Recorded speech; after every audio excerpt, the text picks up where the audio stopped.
तर कोरोनाची ही बातमी आपण मुंबईमध्ये काय नेमकी आहे तेही पाहूया। मुंबईमध्ये कोरोनाचा आता शिरकाव झालाय का असा प्रश्न पडलेला आहे, कारण केम रुग्णालयामध्ये 2 संशयित कोरोना बाधितांचा मृत्यू झालाय। मृत्यूपूर्वी केलेल्या चाचण्यांमध्ये दोन्ही रुग्ण हे कोरोना बाधित असल्याचं निदान झालेलं आहे। त्यामुळे मुंबईत सुद्धा आता कोरोनाचा शिरकाव झालाय का अशा प्रकारे प्रश्न विचारण्यात येतो आहे।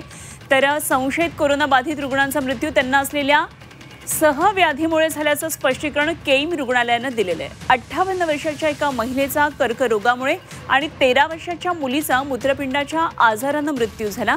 रुग्णालयानं हे सगळं सविस्तर सांगितलंय। मात्र या 2 रुग्णांचा मृत्यू कोरोनामुळे झाल्याचं मुंबईच्या माजी महापौर किशोरी पेडणेकर यांनी म्हटलंय।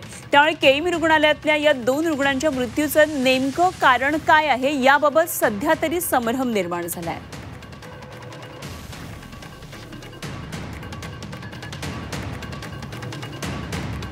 आणि या संदर्भात आणखी सविस्तर चर्चा करूया। आमच्या प्रतिनिधी सीमा आढे आपल्या बरोबर मुंबईतून जोडल्या जात आहेत। सीमा, खरं तर आशिया खंडात सध्या कोरोनाचं संकट आहे, मात्र मुंबईमध्ये सुद्धा कोरोनाचे 2 संशयित रुग्णांचा मृत्यू झाल्याचं कळतं आहे।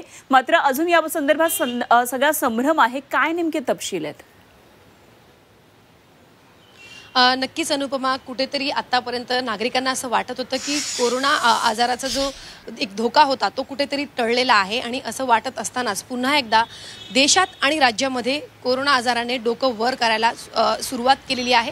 गेल्या आठवड्याभरात देशभरामध्ये 58 कोरोना बाधित रुग्णांची नोंद झालेली आहे। तर दुसरीकडे जी माहिती मुंबईतून मिळते ती मात्र धक्कादायक आहे, कारण केईएम रुग्णालयामध्ये 2 संशयित कोरोना बाधित रुग्णांचा मृत्यू झाल्याची माहिती मिळते। मात्र केईएम प्रशासनाने ही जी बातमी आहे किंवा ही जी माहिती आहे ती फेटाळून लावलेली आहे। त्यामुळे पुन्हा एकदा कोरोनामुळे मुंबईमध्ये आता नागरिकांना सतर्क राहण्याचं आवाहन डॉक्टर करताना आपल्याला पाहायला मिळत आहे। खरं तर काल जी माहिती मिळालेली होती की केईएममध्ये दाखल असलेल्या उपचार सुरू असलेल्या 2 जणांचा 2 रुग्णामध्ये दाखल असलेल्या 2 जणांचा मृत्यू हा कोरोना आजारामुळे झालेला आहे। मृत्यू पूर्वी त्यांची जी चाचणी करण्यात आलेली होती त्या चाचणीमध्ये निष्पन्न झालं की या दोन्ही रुग्णांना कोरोना आजाराचं निदान होतं आणि त्यामुळे या आजारामुळे त्यांचा मृत्यू झाला।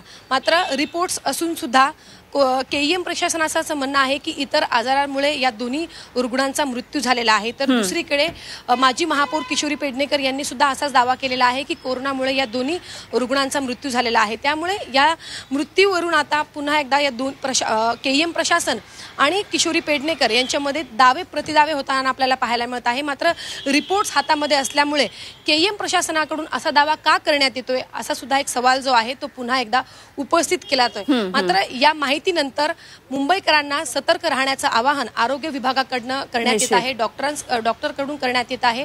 मात्र कुठेही घाबरून जाण्याचं कारण नाही। मात्र जर व्हायरल ताप, डोकेदुखी असे जर लक्षण, कोरोनाचे लक्षण जर आढळले तर लवकरात लवकर कोरोना चाचणी करण्याचं आवाहन देखील नागरिकांना करण्यात येत आहे। एकीकडे देशामध्ये कोरोनाचे रुग्ण हे दिवसेंदिवस वाढत असताना खरे सीमा आशियामध्ये संख्या वाढतीये, कोरोनाची संख्या वाढतीये, त्यामुळे निश्चितच सतर्क राहणे जास्त गरजेचे आहे। धन्यवाद दिलेल्या सगळ्या सविस्तर माहितीसाठी सीमा।